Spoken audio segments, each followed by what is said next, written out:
کسی میرٹن ہوٹل کی ممبرشپ مل جائے گی. تو اللہ رب العزت جنت کے اندر بھی ایسے درجے ہوں گے. پوری زندگی اللہ سے یہ نہیں کہا یا اللہ مجھے میرے بھائیوں نے برباد کر دیا تو ان کو برباد کر دے. ہماری جنتیں ارد گرد پھر رہی ہیں لیکن ہم جو ہے ان کو اس سے محروم ہیں.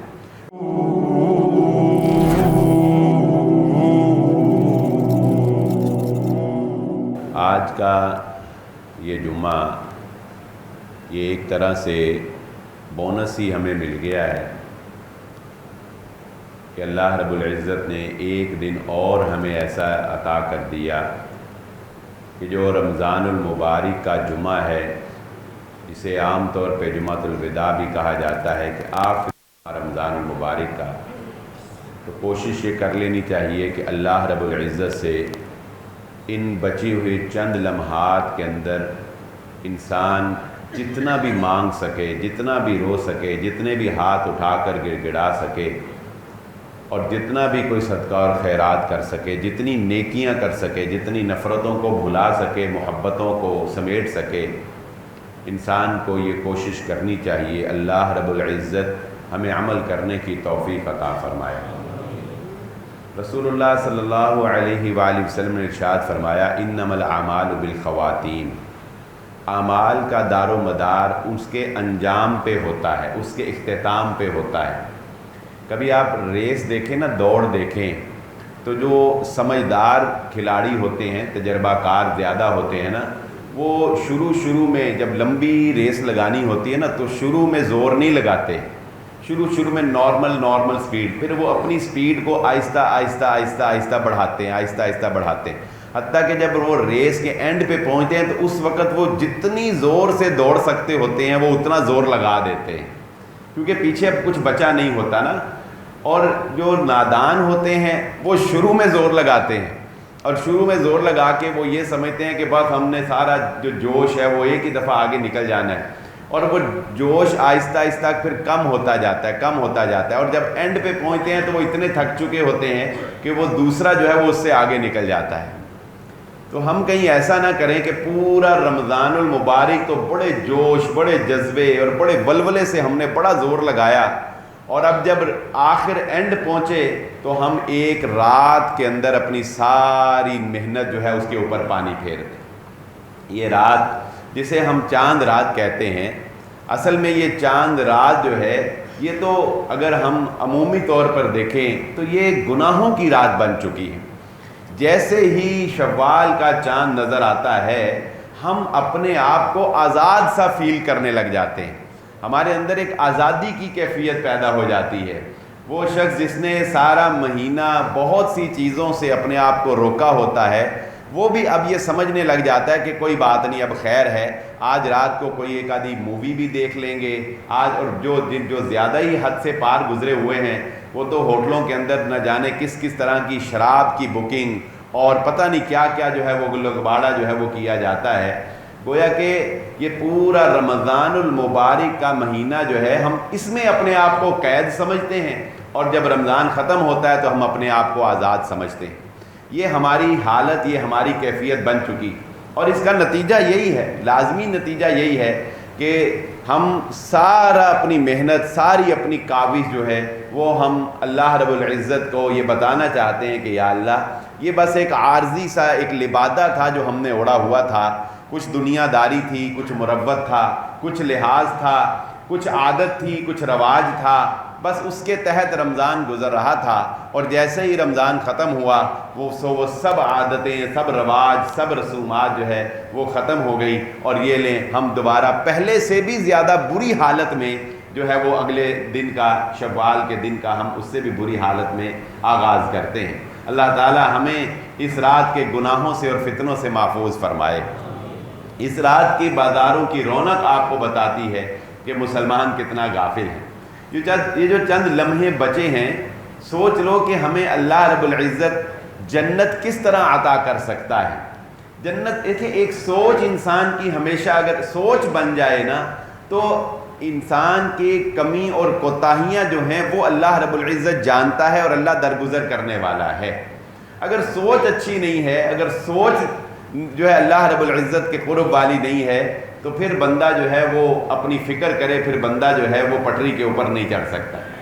سوچ یہ بنا لیں، آج سے سوچ یہ بنا لیں کہ میں نے ہر وہ کام کرنے کی کوشش کرنی ہے، اس طرح سے کرنے کی کوشش کرنی ہے جس سے اللہ رب العزت مجھے جنت میں داخلہ عطا فرما دے، جس سے میرا رب مجھ سے راضی ہو جائے، اور میں نے ہر اس کام سے بچنے کی کوشش کرنی ہے اور بچنا ہے کہ جس سے مجھے جہنم کا ایندھن بنا دیا جائے، میں نے اس کام کو چھوڑنے کی کوشش کرنی ہے۔ ہم آج انشاءاللہ جنت کی چند ایک باتیں، میرا دل کر رہا تھا کہ ہم جنت کی باتیں سنیں اور جنت کا شوق جو ہے وہ ہمارے اندر جو ہے وہ پیدا ہو ان آخری ساعتوں کے اندر۔ لیکن اس سے پہلے میں ایک بات آپ سے گوش گزار کرنا چاہتا ہوں۔ اپنے ارد گرد دیکھیں، آپ کے ارد گرد بہت سی جنتیں پھیلی ہوئی ہیں، وہ جنتیں جو آپ کو نظر نہیں آتی، وہ جنت کے محلات ہیں، آپ کے قدموں میں ہیں، آپ کی باہوں میں ہیں، آپ کے ہاتھوں میں ہیں، آپ کی زبان میں ہیں۔ مثال کے طور پہ اگر کسی کو اللہ رب العزت نے بیٹی کی نعمت سے نوازا ہے تو وہ اسے بیٹی نہ سمجھے، اس کی جنت ہے، اس کی تربیت، اس کی تعلیم، اس کے ساتھ نرم سلوک کرنا، اس کو اللہ کی رحمت سمجھنا، یہ جنت ہے۔ اور اگر کوئی اس کو بوجھ سمجھتا ہے تو اس نے اللہ کی دی ہوئی جنت کو اپنے پاؤں سے ٹھکرا دیا ہے۔ رسول اللہ صلی اللہ علیہ وسلم نے فرمایا، حضرت عائشہ صدیقہ رضی اللہ تعالیٰ عنہ کو، عائشہ جسے اللہ نے بیٹیاں دیں اس نے خلوص نیت کے ساتھ، محبت اور چاہت کے ساتھ، بوجھ سمجھتے ہوئے نہیں، ان کی تربیت کی، حتیٰ کہ ان کی شادی کر دی۔ کتنی عام سی بات، شادی کے بعد کی زندگی کی رسول اللہ صلی اللہ علیہ وسلم نے بات نہیں کی، یعنی صرف 20-22 سالہ زندگی بنتی ہے۔ 20-22 سال اگر آپ ایک بچی کی، اللہ نے آپ کو نعمت دی ہے، آپ اچھی تربیت کر کے خلوص نیت کے ساتھ کر دیتے ہیں، رسول اللہ صلی اللہ علیہ وسلم نے فرمایا اللہ رب العزت بدلے میں اسے جنت عطا فرما دیتا ہے۔ اگر آپ کے ماں باپ زندہ ہیں تو یہ چلتی پھرتی جنت ہے جو آپ کے آگے پیچھے ہیں۔ رسول اللہ صلی اللہ علیہ وسلم نے فرمایا باپ کی رضا میں اللہ کی رضا ہے، باپ جنت کا دروازہ ہے۔ ماں جسے جو ہم کہتے ہیں کہ ماں کے قدموں تلے جنت ہے، اس ماں کی خدمت کر لو، اس ماں کو ماں نہ سمجھو، اس کو جنت کا دروازہ سمجھو، یہ جنت ہے تمہاری، یہ باپ یہ تمہاری جنت ہے۔ ہماری جنتیں ارد گرد پھر رہی ہیں لیکن ہم جو ہے ان کو اس سے محروم ہیں۔ رسول اللہ صلی اللہ علیہ وآلہ وسلم نے جنت میں داخلے کے لیے کیا بات ارشاد فرمائی؟ افشوا السلام، اطعموا الطعام، صلوا باللیل والناس نیام، تدخلوا الجنت بالسلام۔ اللہ کے نبی، نیت دیکھ رہے، نیت پہ ڈیپینڈ کرتا ہے آپ کوئی عمل کس نیت سے کر رہے ہیں۔ ایک آدمی گزر رہا ہے، آپ اجنبی ہیں، نہیں جانتے اس سے، یا ایک آدمی ہے جس سے آپ کی ناراضگی ہے، جس سے آپ ناراض ہیں، آپ اس کی طرف دیکھنا گوارا نہیں کرتے، لیکن جب وہ سامنے سے آتا ہے تو آپ کو دیکھ کر فوراً یہ خیال آتا ہے کہ میرے نبی نے کہا تھا اگر جنت میں جانا چاہتے ہو تو گزرنے والے کو السلام علیکم کہا کرو، افشوا السلام۔ اللہ کے نبی صلی اللہ علیہ وسلم نے فرمایا بہتر وہ ہے جو السلام علیکم کرنے میں پہل کرتا ہے۔ اطعموا الطعام، کھانا کھلانا، اس کو معمولی ایک ہے غریبوں کو کھانا کھلانا۔ اللہ کے نبی صلی اللہ علیہ وسلم نے یہ نہیں کہا مسکینوں کو کھانا کھلانا جنت میں جانے کا باعث، بلکہ مطلق فرمایا دوستوں کو کھانا کھلانا، رشتہ داروں کو کھانا کھلانا، اقربا کو کھانا کھلانا، مسجد میں کھانا کھلانا، کسی کو بھی کھانا کھلانا۔ جب آپ کھانا کھلائیں گے اور نیت یہ ہوگی اللہ اس کھانے کے بدلے مجھے جنت دے دے، تو بتائیں وہ رب نہیں دے گا؟ اس نے اپنے نبی کی زبان اطہر سے یہ جملہ ہمارے لیے نکلوایا، اطعموا الطعام۔ اور ایک آخری بات جو بہت ہی آسان ہے کہ رات کے وقت جب لوگ سو رہے ہوتے ہیں اس وقت اٹھ کے جو بندہ اللہ کے حضور 2 رکعتیں بھی پڑھ لیتا ہے، رسول اللہ صلی اللہ علیہ وسلم نے فرمایا تدخل الجنت بالسلام، وہ سکون سے جنت کے اندر داخل ہو جائے۔ اور ایک اور روایت ہے جس میں چوتھی چیز بھی بیان ہوئی ہے، اور اس میں رسول اللہ صلی اللہ علیہ وسلم نے یہ بیان فرمایا کہ جنت کا ایک خاص محل ہے، جنت کا ایک خاص محل ہے کہ جس کے اندر بیٹھنے والے شخص کو اللہ رب العزت باہر کا سارا نظارہ کروائے گا، یعنی وہ اپنے محل میں بیٹھا ہوگا لیکن وہ ایسا ٹرانسپیرنٹ، ایسا شیشے کا کوئی محل ہوگا، کیا ہوگا کہ انسان جو ہے اس کو سارا کچھ جو ہے وہ باہر کے خوبصورت نظارے جو ہے وہ اس کو اپنے محل کے اندر بیٹھے ہوئے نظر آ رہے ہوں گے۔ جیسے آج ہم بڑے بڑے جب گھر بناتے ہیں تو اس میں کوئی لابی، کوئی بالکونی، کوئی جگہ ایسی بناتے ہیں جہاں سے ہماری گرینری ہمیں نظر آئے، ایک طرف سوئمنگ پول ہو، ایک طرف آبشار چل رہی ہو، ایک طرف جو ہے وہ بڑے خوبصورت پودے جو ہیں وہ پھول لگے ہوئے ہوں، اور ہم گھر کے اندر بیٹھ کے چائے کی پیالی ہمارے ہاتھ میں ہو، کرسی ہو، ہمارے ساتھ ہماری وائف ہو، ہمارے ساتھ بچے ہوں، اور ہم ساتھ ساتھ چائے پی رہے ہوں، ساتھ ساتھ باتیں کر رہے ہوں، اور ساتھ ساتھ وہ نظارہ دیکھ رہے ہوں۔ یہ دریا کے کنارے جو ہوٹل بنائے جاتے ہیں، یہ بیچ کے اوپر جو ہوٹل بنائے جاتے ہیں، کس لیے بنائے جاتے ہیں؟ کہ نظارے سے لطف اندوز ہونے کے لیے۔ یہ جو ہر سال ہم گرمیوں میں شمالی علاقہ جات اور پہاڑوں کی سیر کرنے کے لیے جاتے ہیں، کس لیے جاتے ہیں؟ اللہ کی قدرت کے نظاروں سے اپنی آنکھوں کو ٹھنڈا کرنے کے لیے۔ تو جنت کے اندر اللہ رب العزت نے ایسے نظارے رکھے ہیں کہ جن کے بارے میں اللہ رب العزت فرماتے ہیں، رسول اللہ صلی اللہ علیہ وسلم نے فرمایا، اور اللہ نے قرآن میں بھی یہ بات ارشاد فرمائی کہ کوئی بندہ، کسی انسان کے کی آنکھ نے اس نظارے کو، اس نعمت کو آج تک دیکھا نہیں جو اللہ نے اپنے بندوں کی مہمان نوازی کے لیے جنت میں تیار کر رکھی۔ یہ جو ہمیں بتایا جاتا ہے نا، تجری من تحتہا الانہار، کہ ان کے نیچے سے نہریں بہہ رہی ہیں، یاقوت اور مرجان کے محلات ہیں، تختوں کے اوپر لگے ہوئے ہیں، خوشے گر رہے ہیں اور غلام کام کر رہے ہیں، یا نبی صلی اللہ علیہ وسلم نے جو منظر کشی کی ہے وہ اس لیے کی ہے کہ اگر وہاں کے صحیح حالات ہمیں بیان کرے تو ہماری عقلیں ان کو سمجھ ہی نہیں سکتی، ہماری سمجھ سے ہی بالا تر ہے۔ ہمیں تو اتنا ہی سمجھایا جا سکتا ہے نا جتنا کہ ہم سمجھ سکتے ہیں، اس لیے ہمیں صرف جنت کی اتنی کی باتیں بتائی گئی ہیں جتنی کہ ہماری عقلیں قبول کر لیں، وگرنہ اللہ رب العزت نے جو مہمان نوازی اپنے بندوں کے لیے رکھی ہے، رسول اللہ صلی اللہ علیہ وسلم نے فرمایا کسی آنکھ نے دیکھی نہیں، کسی کان نے سنی نہیں آج تک، اور یہ آخری بات تو اتنی باکمال ہے، فرمایا کسی دل میں آج تک ویسا خیال بھی پیدا نہیں ہو سکا، ویسا خیال بھی نہیں پیدا ہوا ہوگا کہ وہاں کے نظارے، وہاں کے جو ہے وہ، وہاں کا حسن اور وہاں کی خوبصورتی جو ہے وہ کیسی ہو۔ تو یہ جنت، یہ جنتیں تو، اور چوتھی بات بھی سن لیں جو رسول اللہ صلی اللہ علیہ وسلم نے فرمائی کہ وہ خاص محل اللہ کس کو دے گا؟ وہ خاص محل یہ 4 کام کرنے والے، جن میں سے 3 کام تو ہم نے سن لیے، اور چوتھا کام رسول اللہ صلی اللہ علیہ وسلم نے فرمایا اللہ اس کو دے گا جس کا دل جو ہے وہ نرم ہوگا۔ نرم دل والا انسان اللہ کو بڑا پسند ہے۔ نرم دل والا، اپنی انا کو مارنے والا انسان، تکبر کو مارنے والا انسان، فخر کو گرانے والا انسان، یہ اللہ کو اتنا پسند ہے کہ رسول اللہ صلی اللہ علیہ وسلم نے فرمایا جنت اور جہنم جب آپس میں ایک دوسرے سے مکالمہ کر رہی تھیں تو جنت نے کہا کہ میرے اندر تو وہ آئیں گے جو شریف لوگ ہوں گے، جو سادے لوگ ہوں گے، نرم دل انسان، معاف کر دینے والے، عاجزی اور انکساری سے چلنے والے۔ ہاں، ظلم کے خلاف عاجزی انکساری نہیں، ظالم کے خلاف آواز اٹھانا، ظالم کے خلاف کھڑے ہونا، ظلم کے خلاف آواز اٹھانا، حق کے لیے ڈٹ جانا، وہ ہونا چاہیے مومن آدمی کے اندر۔ یہ تو بزدلی ہے کہ انسان ظالم کے آگے جو ہے وہ بھاگ جائے یا حق کے لیے آواز نہ اٹھائے، وہ بزدلی۔ لیکن متکبر انسان جو ہے یہ تو جہنم کا ایندھن ہے، فخر جو ہے یہ انسان کو جہنم کا ایندھن بنا دیتا ہے۔ ہماری جنتیں ہمارے پاس ہیں۔ رسول اللہ صلی اللہ علیہ وسلم نے ارشاد فرمایا میں اس بندے کو جنت میں گھر کی ضمانت دیتا ہوں۔ 2 بھائیوں کا آپس میں جھگڑا ہو گیا، 2 دوستوں کا آپس میں جہاں جب احادیث کے اندر جب بھائیوں کا ذکر آتا ہے نا تو اس سے سگے بھائی مراد نہیں ہوتے، بلکہ مسلمان جو ایک دوسرے کے بھائی ہیں وہ مراد ہوتے ہیں۔ انا زعیم ببیت فی ربد الجنہ لمن ترک المراء وان کان محقا۔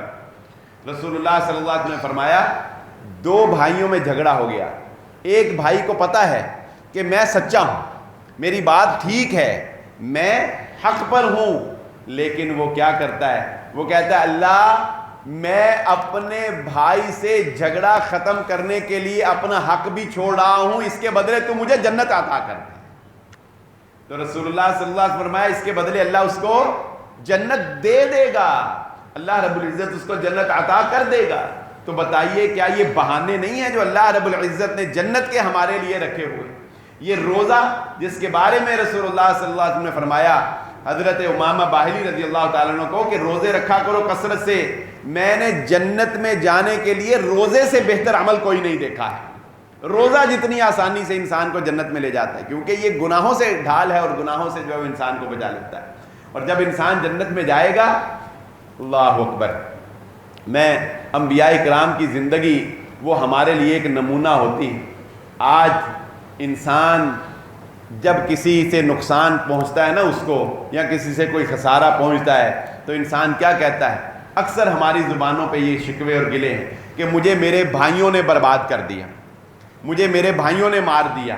بعض لوگ یہاں تک کہتے ہیں میرے باپ نے جو ہے وہ مجھے مار دیا، میرے باپ نے میری صحیح تربیت نہیں کی، میرے باپ نے مجھے صحیح وسائل جو ہے وہ نہیں کہے۔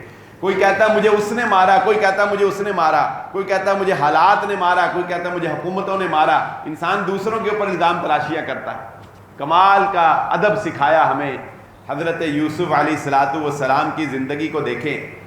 باپ سے جدائی ملی، بھائیوں نے باپ سے جدا کیا، کنویں کے اندر پھینکا، غلام بنا کر نبی کے بیٹے کو جو مستقبل کا نبی تھا غلام بنا کر بیچ دیا۔ اور یہی کافی نہیں بلکہ حضرت یوسف علیہ الصلوۃ والسلام کو اس کی وجہ سے جیل جانا پڑا، جیل کی صعوبتیں برداشت کرنی پڑی۔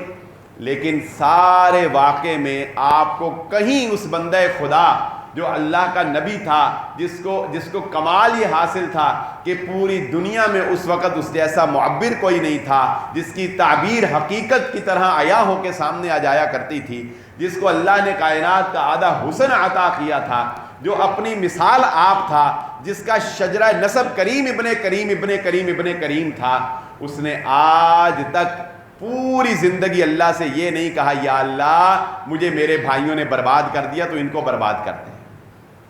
بتائیں سنا کبھی کہیں یوسف علیہ السلام کے واقعے میں انہوں نے کہا اللہ انہوں نے مجھے برباد کیا؟ نہیں کہا، بلکہ کہیں شکوہ نہیں کیا یا اللہ میں غلام کیوں بن گیا، مجھے کیوں غلام بنا کے بھیج دیا، بلکہ کیا ان کی پوری زندگی سے نظر آتا ہے اللہ تو نے اگر باپ کی جدائی رکھی ہے تو ٹھیک ہے، یوسف کو یہ بھی قبول ہے، تو نے اگر غلامی رکھی ہے تو غلامی بھی قبول ہے، تو نے اگر قید رکھی ہے تو قید بھی قبول ہے۔ حضرت یوسف علیہ الصلوۃ والسلام کی ساری زندگی میں کوئی شکوہ، کوئی شکایت، کوئی ناشکری، کوئی کسی بھائی کے اوپر بلیم آپ کو نظر نہیں آتا۔ یہ جنتیں ہیں، یہ اللہ کا شکر ادا کرنا، صبر کرنا، کوئی کسی کا جو ہے وہ کچھ نہیں بگاڑ سکتا۔ اللہ رب العزت کا ایک نظام ہے جس کے تحت انسان، اور حسد نے، آج ہم اپنے حاسدوں سے بڑے تنگ ہوتے ہیں، ہم کہتے ہیں کہ اس کے اکثر عورتوں کی زبان پہ یہ جملے ہوتے ہیں میرے بچیاں نو فلاں دا حسد کھا گیا، سانو تے فلاں دی حسد دی اکھ لے گئی، یہ ہو گیا وہ ہو گیا۔ سارے نقصان، ساری تکلیفوں کا خمیازہ ہم اپنے بھائیوں پر، اپنی بہنوں پر، پھپھیوں پر، چاچیوں پر، مامیوں پر، تائیوں پر ڈال دیتے ہیں کہ ان کا حسد جو ہے وہ کھا گئے۔ ہم اپنے گریبان میں نہیں جانتے کہ ہم بھی کسی سے حاسد ہیں کہ نہیں ہیں۔ کوئی ہمارے بارے میں بھی یہ کہتا ہوگا کہ مجھے اس کا حسد کھا گیا۔ یہ اس لیے ہے کہ ہم سارے ایک دوسرے کو بلیم کر رہے ہیں، ہم سارے ہی ایک جیسے ہیں۔ جن کو ہم کہہ رہے ہیں نا کہ ان کا حسد ہمیں کھا گیا، وہ ہمیں کہتے ہوں گے کہ ہمارا حسد جو ہے وہ ان کو کھا گیا۔ لیکن حسد کسی کو کچھ نہیں کھاتا، حسد کسی کا کچھ نہیں بگاڑ سکتا۔ وہ اوپر بیٹھا ہے، اس کے اذن کے بغیر، اس کی اجازت کے بغیر کوئی کسی کا کچھ نہیں بگاڑ سکتا۔ کمی ہمارے اندر ہوتی۔ بھائیوں کا حسد نہ ہوتا تو یوسف کبھی بھی مصر کے خزائن کا مالک نہ بنتا۔ اور بھائیوں نے حسد کیا، تکلیفیں دیں، غم دیے، پریشانیاں دی، لیکن یوسف نے بھائیوں کو کچھ نہیں کہا۔ یوسف نے یہ نہیں کہا بھائیوں کے حسد نے مجھے مارا، بھائیوں کے حسد نے مجھے غلام بنایا۔ یوسف نے کیا کہا؟ یوسف نے السلام کہا اللہ تیری رضا میں راضی ہوں۔ ان بھائیوں کے حسد نے تو یوسف علیہ الصلوۃ والسلام کو مصر کے خزائن الارض کا مالک بنا دیا، اور پوری اس وقت کی انسانیت کی جان بچانے والا کوئی تھوڑی سا عادت نہیں ہے۔ یہاں پر 4 بندوں نے کوئی ویکسین بنا لے نا جن سے انسانوں کی جان بچتی ہو تو اسے ہر سال ایوارڈ دیا جاتا ہے۔ آپ پڑھ کے دیکھیں میڈیکل کی جو بکس ہیں اس میں ٹاپ پر لکھا جاتا ہے اس نے فلاں دوائی ایجاد کی، اس نے فلاں دوائی دریافت کی، اس نے فلاں دوائی دریافت کی، ٹاپ پہ ان کا نام لکھا جاتا ہے۔ یوسف علیہ السلام نے اس وقت اس علاقے کی سارے انسانوں کی جان بچائی۔ اگر یوسف علیہ السلام پلاننگ نہ کرتے سارے قحط سے مارے جاتے ہیں۔ اور پھر انتقام نہیں لیا بھائیوں سے، انتقام نہیں لیا، اور چاہتے تو بھائیوں کو بھوکا مار سکتے تھے، چاہتے تو بھائیوں کو بھوکا مار سکتے تھے، کیونکہ حضرت یوسف کے سگنیچر پر غلہ ملتا تھا، لیکن بھائیوں کو بھوکا نہیں مارا، انتقام نہیں لیا، بلکہ بھائیوں کو غلہ بھی دیا اور ان کو اور اپنی طرف سے پیسے دے کے۔ ایسا خیر خواہ بندہ آپ کو کہیں ملے؟ یہ خیر خواہی انبیاء ہمیں سکھاتے ہیں۔ اور یہ فلمیں، ڈرامے اور سدھو موسے والے کے گانے یہ ہمیں سکھاتے ہیں مار دو، ڈب چلا کے رکھو پستول، کوئی ہلکا یہ آ بھی کرے تو انہوں مار دو، انہوں پھڑکا دو، یہی زندگی ہے، یہی شان و شوکت ہے، یہی فخر ہے، تم مار دو ہم چھڑا لیں گے، تم مار دو کوئی پکڑنے والا نہیں ہے، کوئی قانون نہیں ہے۔ کیا تم بھول گئے ہو اس دن کو جس دن انسان اپنے قدم بھی نہیں ہلا سکے گا، اپنی پلکیں بھی نہیں اٹھا سکے گا اس رب العالمین کے سامنے؟ یہ جنتیں ہیں، معافی جنت ہے، نرم دلی جنت ہے، درگزری جنت ہے، بھائیوں سے محبت جنت ہے، نفرتوں کو دور کرنا جنت ہے، رشتہ داریوں کو ملانا جنت ہے۔ رسول اللہ صلی اللہ علیہ وسلم نے فرمایا جو رشتہ داریوں کو کاٹتا ہے اللہ قیامت والے دن اسے کاٹ دے گا اپنے سے، اور جو رشتہ داریوں کو ملاتا ہے اللہ قیامت والے دن اسے ملا دے گا۔ یہ جنت ہے کہ نہیں؟ یہ صلہ رحمی کرنا، رشتہ داروں کے ساتھ حسن سلوک کرنا، رشتہ داروں سے درگزر کرنا، چشم پوشی کرنا، یہ ہماری جنتیں بکھری پڑی ہیں اللہ کی قسم، ہم پتہ نہیں کون سی جنت تلاش کر رہے ہیں۔ یہ ہمارے ارد گرد آگے پیچھے جنتیں ہیں، یہ ہماری زبان کی حفاظت ہماری جنت کی ضمانت ہے، ہماری شرمگاہ کی حفاظت ہماری جنت کی ضمانت ہے۔ اور یہ جنت، اللہ اکبر، رسول اللہ صلی اللہ علیہ وآلہ وسلم نے ارشاد فرمایا جنت میں اللہ رب العزت جب بندے کو داخل کرے گا نا تو جسمانی اور باطنی ہر طرح کی میل کچیل سے بندے کو صاف کر کے داخل کرے گا، ہر طرح کی۔ پلسرات سے جب لوگ گزریں گے تو جنت میں داخل ہونے سے پہلے ایک مقام آئے گا، جنت میں داخل ہونے سے پہلے ایک مقام آئے گا۔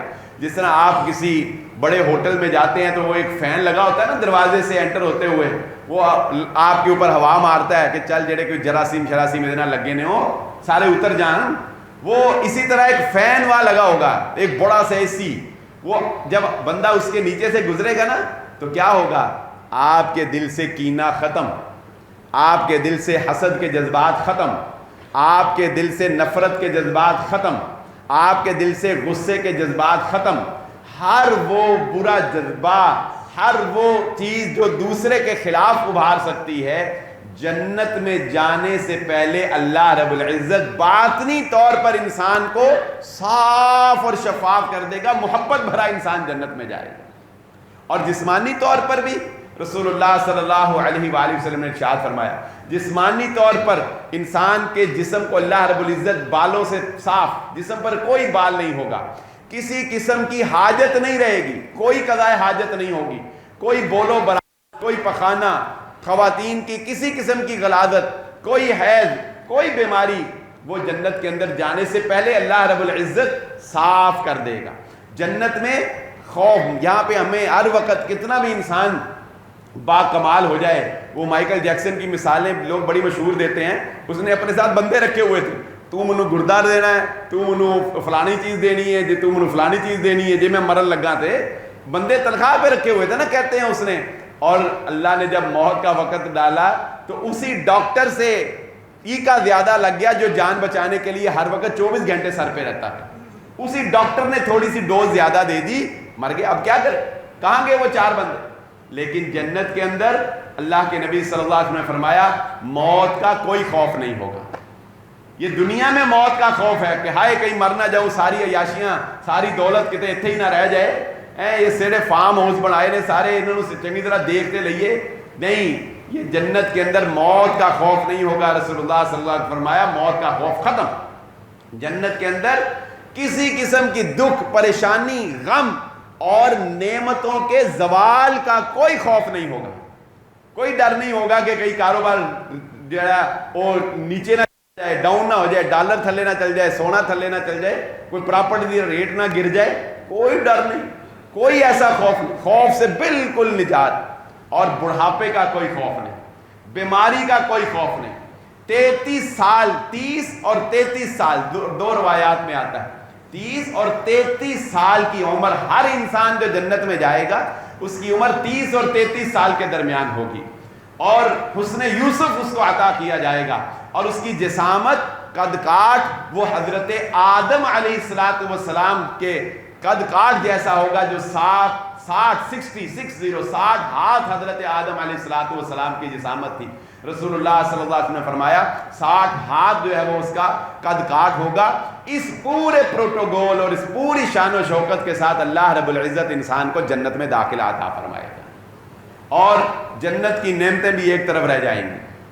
جنت کی نعمتیں بھی ایک طرف رہ جائیں گی کہ وہ آخری نعمت جب انسانوں کو میسر آئے گی کہ رسول اللہ صلی اللہ علیہ وآلہ وسلم نے ارشاد فرمایا جنت میں اللہ رب العزت اپنے بندوں سے خطاب کریں گے اور اللہ اپنے ہر بندے سے براہ راست خطاب کرے گا. اللہ اکبر. یہاں کسی بڑے آدمی سے مل لینا تو ہفتہ نیند نہیں آتی, وہ 10-12 سیلفیاں نہ لے لئیے نا تو جدوں تک پورے اپنی کمیونٹی کو بتا نہ دے کہ دیکھو میں فلانے بندے نو مل کے آیا ہوں, ادوں تک بندے نو چین نہیں آتا. کتنی بڑی سعادت ہے اللہ کی قسم کہ ہم گناہ گاروں کی بندوں کی ملاقات اللہ سے ہوگی اور براہ راست ہوگی, بغیر کسی واسطے کے ہوگی. اللہ تعالی ہم سب کو یہ ملاقات نصیب فرمائے, انشاءاللہ فرمائے گا. اور یہ ملاقات کتنی خوبصورت ہوگی کہ بندہ اللہ اپنے بندے سے خود پوچھے گا اے میرے بندو بتاؤ جو میں نے تمہاری مہمان نوازی کی ہے خوش تو ہو. میزبان پوچھتا ہے نا مہمان سے, یار تکلف نہ کریں, یار کھل کے کھاتا ہے نا, کوئی کمی کوئی بیشی دسو, کسی چیز دی لوڑ ہوئے بتاؤ میزبان پوچھتا ہے کہ نہیں پوچھتا؟ اور انسانوں تمہارا میزبان اس دن رب العالمین ہوگا. وہ پوچھے گا اے میرے بندو وہ بتاؤ کوئی کمی بیشی, کوئی نعمتوں کی کوئی چیز چاہیے ہو, کوئی خواہش ہو. اللہ بندے کہیں گے اللہ تو نے جو دیا ہے ہماری اوقات ہی کیا تھی, ہم تو ڈیزرو ہی نہیں کرتے تھے, ہم کہاں یہ حق رکھتے تھے کہ ہمیں یہ کچھ ملے, اللہ تو نے بہت کچھ عطا کر دیا. اللہ رب العزت فرمائیں گے بندو نہیں ابھی میری نعمتیں مکمل نہیں ہوئی. اور پھر رسول اللہ صلی اللہ علیہ وسلم نے فرمایا وہ آخری نعمت جو جنت کی ساری نعمتوں سے بڑی نعمت ہے, اللہ رب العزت پردہ ہٹائے گا اور جنتیوں کو اللہ کا دیدار نصیب ہوگا. جیسے ہم چاند کو بغیر کسی رکاوٹ کے, بغیر کسی ہچکچاہٹ کے, بغیر کسی آنکھ کے الجھائے ہوئے ہم چاند کو دیکھتے ہیں, رسول اللہ صلی اللہ علیہ وسلم نے فرمایا جیسے تم چاند کو دیکھتے ہو ایسے بالکل صاف تم اللہ رب العزت کو ذات کو دیکھو. اور پھر اس وقت اللہ پتہ کیا فرمائے گا.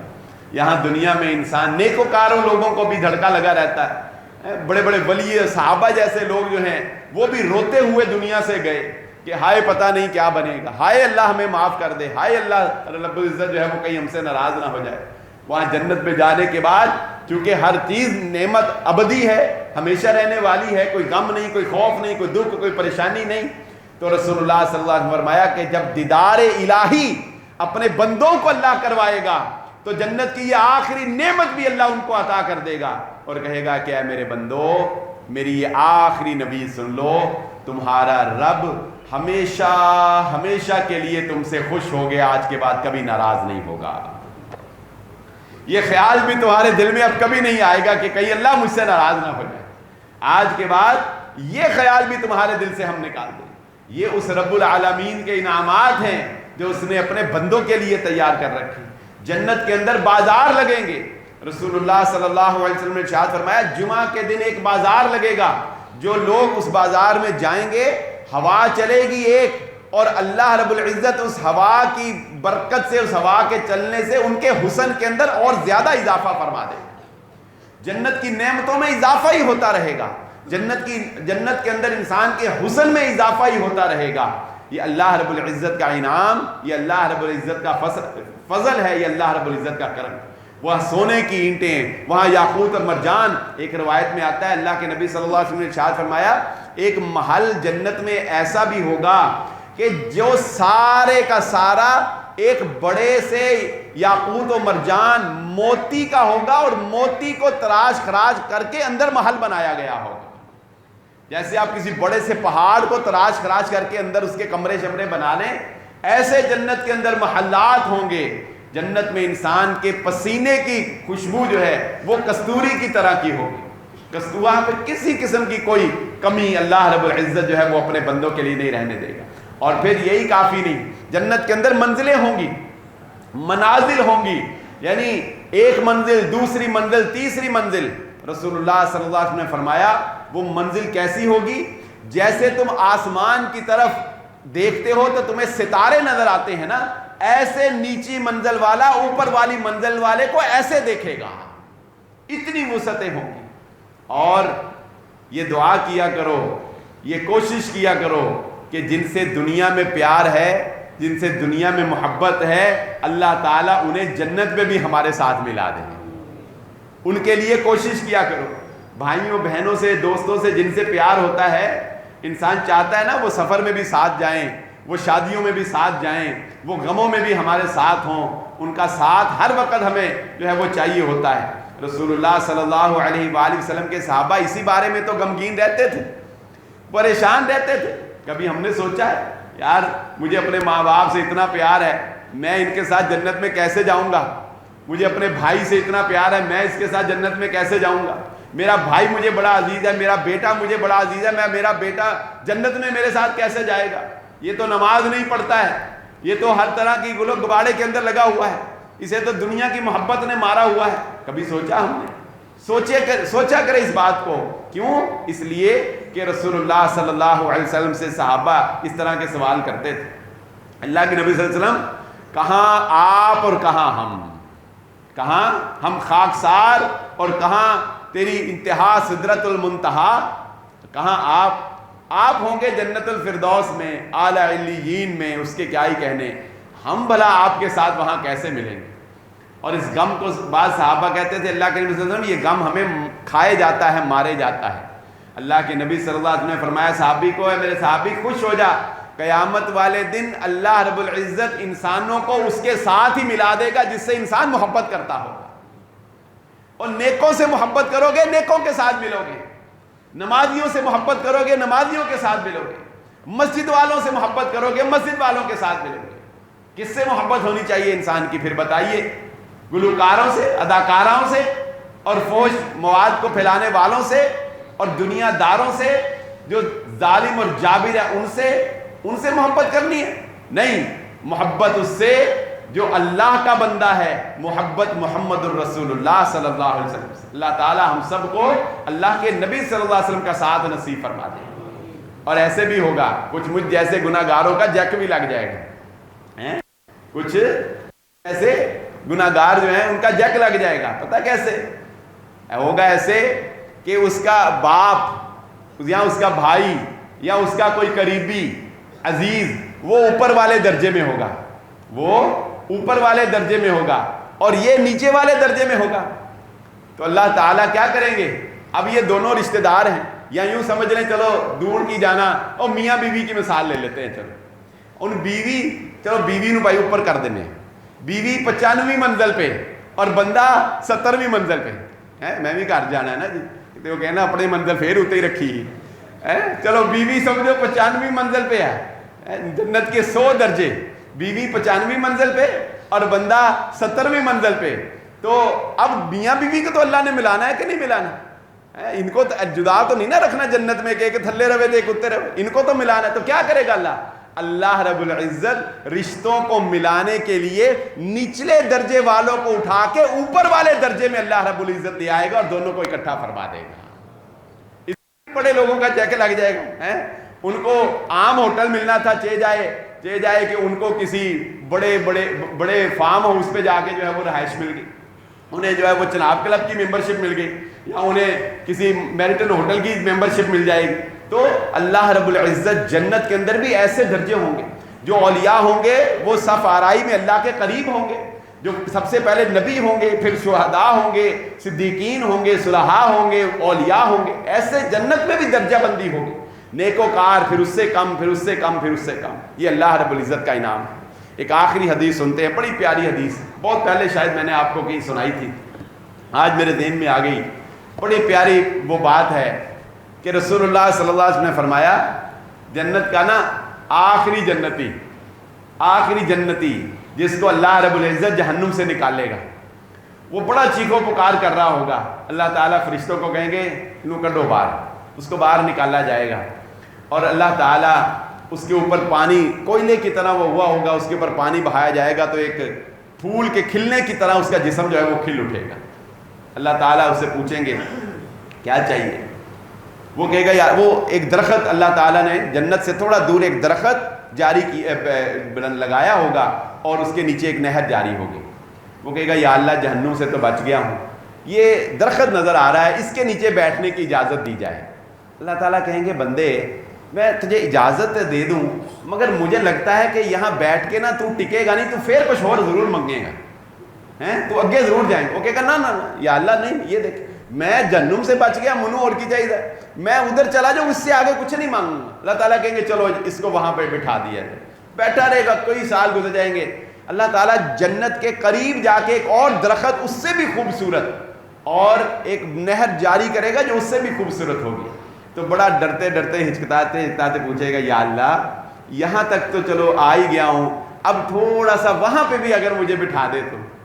ہم جب اللہ سے مانگتے ہیں نا تو ہم بھی ایسے ہی مانگتے ہیں, کہتے ہیں یا اللہ 70 تم 1 to 5 دے دیتے بس, پھر نہیں ہور نہیں کچھ چاہیے, 1 to 5 آ جانا, اب پھر کیڑی گل ہے. پھر جب 1 to 5 آ جاتا نا پھر کہتے یا اللہ چھوٹی جی گڈی دے دے, وڈی نہیں ہلے منگنی, یا اللہ چھوٹی گڈی دے دے. وہ چھوٹی جب آ جاتی پھر کہتی ہن لینڈ کروزر لینی ہے. بندہ نہیں ٹکتا, 2 مرلے کے گھر میں کہتا ہے, کرائے کے گھر میں کہتا ہے یا اللہ 2.5 مرلے دے دے, اپنا تے دے دے. پھر 2.5 مرلے کا ملتا کہتا ہے یا اللہ ہن 10 مرلے کا دے دے. پھر 10 مرلے سے کہتا ہے یا اللہ ہن کنالاں دا دے دے. جن کو اللہ دے دے, خواہش پیدا رہتی ہے دل میں. انسان ہے بنائی ایسے, وہاں بھی وہ جنت میں نہیں نہ گیا اندر, تو باہر وہ پہلے جیسا انسان ہی ہوگا. تو پھر اللہ تعالیٰ کہے گا یا اللہ اس درخت کے نیچے بٹھانا. اللہ تعالیٰ کہیں گے تو نے تو کہا تھا اور نہیں منگا, تو نے تو کہا تھا اور نہیں کہوں گا. کہے گا یا اللہ اس تو بعد نہیں منگا. اللہ تعالیٰ نے کہے گا پہلے کہا تھا نہیں مانگا, کہتا اس تو بعد نہیں مانگا. اللہ تعالیٰ کہے گا چل ادھر بھی بیٹھ جائے, ادھر بیٹھ جائے گا. اب رسول اللہ صلی اللہ علیہ وسلم نے فرمایا اندر سے نا جنتیوں کی آوازیں آ رہی ہوں گی, جنتیوں کو دیکھ بھی رہا ہوگا, کوئی آوازیں آئیں گی, کوئی نظارے جنت کے دیکھے گا, پھر نہیں صبر کر سکے گا. کچھ عرصہ گزرے گا, کہے گا یا اللہ وہ جہنم سے نکلا تھا, لڑکھڑاتا کھڑکھڑاتا یہاں پہنچ گیا ہوں, چل مجھے جنت میں ہی داخلہ عطا کر دے. اللہ تعالیٰ کہیں گے تو نے کہا تھا اور کچھ نہیں مانگوں گا. وہ کہتا ہے یا اللہ بس آخری ہے, اس تو بعد نہیں مانگا گا. اللہ تعالیٰ فرمائیں گے بندے چل سوچ کیا چاہیے تجھے, سوچ لے تو کتنا کو مانگ سکتے ہو. کہے گا یا اللہ جنت بس. اللہ تعالیٰ فرمائیں گے پھر سن, ہم تجھے دنیا کے اندر جتنی بادشاہت کسی بادشاہ کی ہو سکتی ہے, جتنی سلطنت کسی بادشاہ کی ہو سکتی ہے, ہم تجھے جنت کے اندر اس ایک سلطنت کے جتنی 7 گنا بڑی سلطنت ہم تجھے جنت کے اندر عطا کرتے ہیں. تو وہ پتہ کیا کہے گا, وہ کہے گا اے اللہ اتستہزئ منی وانت رب العالمین. وہ کہے گا یا اللہ آپ مجھ سے مذاق کر رہے ہیں حالانکہ آپ رب العالمین ہیں. یہ روایت بیان کی حضرت عبداللہ بن مسعود رضی اللہ تعالیٰ نے. تو جب انہوں نے روایت بیان کی نا تو حضرت عبداللہ بن مسعود رضی اللہ تعالیٰ نے مسکرانے لگ گئے. تو صحابہ بیٹھے ہوئے تھے ارد گرد. حضرت عبداللہ بن مسعود رضی اللہ تعالیٰ نے کہا پتہ ہے میں کیوں مسکرایا, میں کیوں ہنسا ہوں؟ صحابہ نے کہا, ان کے ساتھیوں نے کہا نہیں.